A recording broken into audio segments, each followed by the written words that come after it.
Hi, I'm Eric. We're at Gracie Bar, Fleming Island. And today we'll be talking about Kesa-Gatame, otherwise known as Scarfold. This is my uke, Blake. He's going to help me demonstrate. To start out with, we're going to start with side control. So now, normally, Kesa-Gatame is a variation of side control. So I'm going to start out with side control here. And one of my favorite ways to get into Kesa-Gatame is usually to bait my partner into doing it. So one of the first things that I do is I'll slide my hand out, controlling the back of his shoulder. And at the same time, I'll start to let up a little bit on this side. He's going to try to get under, which is fine by me. And then I just switch under. Now, the key to Kesa-Gatame is to make sure you have control of this arm as you transition. If it's loose, he's just going to take your back. This is just the beginning. As soon as you start here, pull harder and come farther in. Hand should be up on your hip. Knee, foot on the mat. This foot out of arm's reach. The hip should not be touching the mat. At this point, if he's smart, he's hiding his hand from me. But every time Blake here takes a breath, every time he moves, because he's going to try to move now, he's going to kip, he's going to shift. I'm going to use my feet to stay on top of him. And every time I do, I wrench this in closer and tighter. Act like a boa constrictor. You can hear Blake, he's already struggling. Yeah. So now I'm going to let up because I don't want to kill Blake.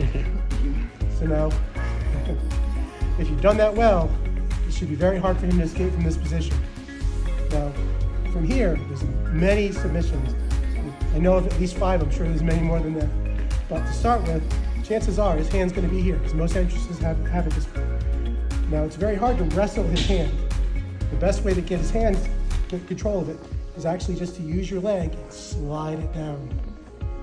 Now, you want to make sure you keep the thumb up. And this is the first submission. It's a straight arm lock. You can really hurt them, so go nice and slow here. But already he's ready to attack. So that was submission number 1.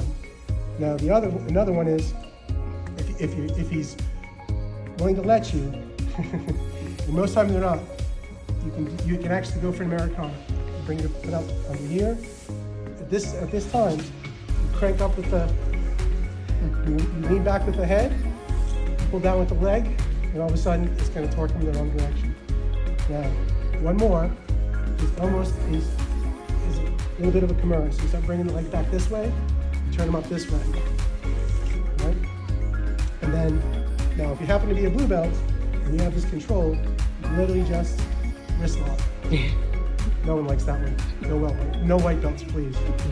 Now, some common defenses here. Now, the first thing he's going to want to do is, if we end up in this position, balance is key. You have to make sure that I'm literally trying to drive this part of my rib cage into the middle of Blake's chest. And now, there's a delicate balance here, because if I go too far this way, he's just going to sweep me. Now, what you want to do is, you have to make sure you keep up, knee down, foot down, driving my chest in here, keeping my head upright, trying to keep my entire center of gravity on this side of Blake so he can't sweep me. Okay, now, as he's trying to defend himself, he's going to try the sweep first. If he can't get that, he's going to try something else. He might try to push you away. Now, I love it when people do this. When people do this, use the inside of your hand, push, block with the head, switch into arm triangles. All right, next one. Now, Coach Eddie likes to hide his hand. He likes to play phone home. So this is one of the defense I see quite often. When this happens, again, your head's right here. Use your head, block, grab the wrist, pull, tap, tap. And that's it for tonight. Thank you. Have a good night.